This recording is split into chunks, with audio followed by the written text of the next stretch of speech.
எல்லா புகழும் எல்லா கணமும் என்னில் அசாத்தியம் செய்பவர்க்கே.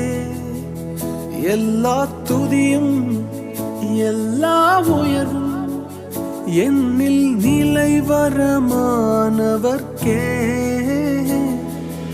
எனக்காய் நிற்கும் இயேசுவுக்கே, எனக்காய் பேசும் இயேசுவுக்கே, எனக்காய் நிற்கும் இயேசுவுக்கே, எனக்காய் பேசும் இயேசுவுக்கே.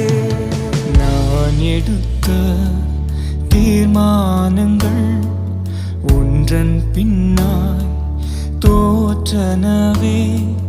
நான் எடுத்த தீர்மானங்கள் ஒன்றன் பின்னாய்